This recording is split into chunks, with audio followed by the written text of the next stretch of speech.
A Stranger's Bounty Audiobook, written and recorded by David Wright. The stranger was in the Kyuk tree, just perched there 20 lengths up, like a bald eagle, except without wings. He was bald, though, just the human kind of bald, not with white feathers. He didn't fly up there, so he must have climbed, but I didn't see how. I couldn't climb a Kyuk tree. And even if I could, I wouldn't. Before she died, Mother told me not to climb up there. And Mother was 1,000 years old. And after she died, she told me the same thing. "Hey!" I called out as loud as I could, but my little girl's voice was quickly swallowed up by the vast 1,000-year-old orchard. He would never hear me. I hoped he didn't fall, and then, in a flash, he was gone. "Greetings, child."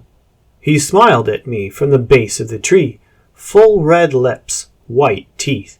He was beautiful, like the regenerated, even though he was bald. "Hi," I said without fear. "You're lucky you didn't fall. You could die." My mother and father couldn't die anymore, couldn't get sick, couldn't even go bald. They could come and go anywhere they wanted, to the city, even up that tree. But this man couldn't be regenerated because he was bald. So how did he get up there? "Foolish child." He shook his pretty head and made a funny noise with his tongue that I didn't like. "Surely you know of more kinds than that." "I do," I said defensively, digging my hoe into the moist soil. "Well?" I moved a wolf spider off my bare arm and placed it gently on a nearby leaf. It stepped gingerly over a fly without disturbing it, and paused to drink from a bead of sap. The Antarctic sun was hot on my face. I should really invite this stranger in for herbs and berry wine, but not while he was still talking. That would be rude. "There are plants and animals," I recited dutifully. "Yes, and what else?" "And angels, I suppose." "You suppose? Don't tell me you doubt the existence of angels."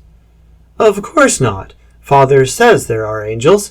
It's just that—" I picked up my hoe and put it over my shoulder. This conversation was becoming a bit too much like Sabbath school. "What is it, child? What is it about angels that troubles you?" "It's just that I've never seen one, at least not yet. I'm only 50. "Well, now you have."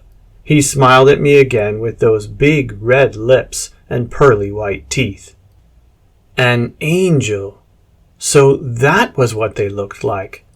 I thought they had wings, but not always, I guess. Sometimes they just looked like men. I hoped they weren't all bald. "Would you like to come in for herbs and berry wine? The sun is hot and will get hotter." "No, my child, the sun does not bother me, and I have food far tastier than your Arctic herbs, and drink much stronger than your berry wine. Kingdoms to conquer, worlds to plunder." I was not insulted, but still I found it hard to believe that there could be anything tastier than Antarctic herbs and Kyuk berry wine. As for the rest of his words, they were mere gibberish. What kingdoms? What worlds? Did not the prince rule all kingdoms? Did not his father rule the world? "Bye," I said in my little girl's voice, but before I could turn to leave, the stranger held out his hand. It sparkled with rings, golden rings, with diamonds and rubies. "I could take you with me."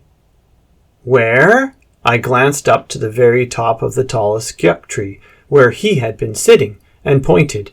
"To there?"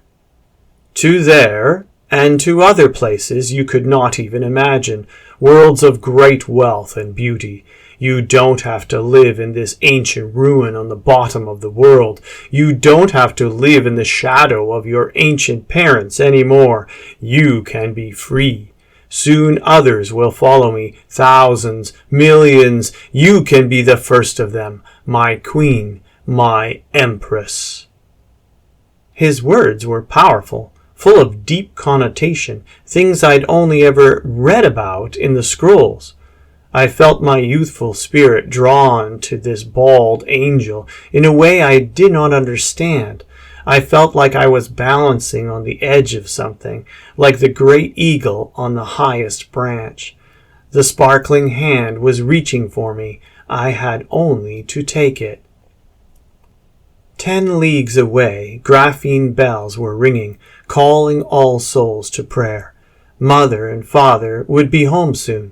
They would be full of new stories of the prince and his city, of new wonders they'd seen on their journeys through space and time. Someday they would be my stories, stories that would last for all eternity.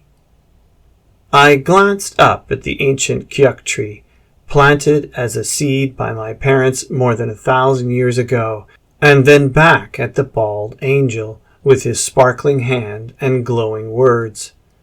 "No thank you, stranger. Kyuk berry wine is good enough for now." The angel lowered his hand, making the disappointed noise with his tongue again, the noise I didn't like, and then in an angry flash he was gone. The end. Thanks for listening to A Stranger's Bounty by David Wright. Don't forget to like and subscribe.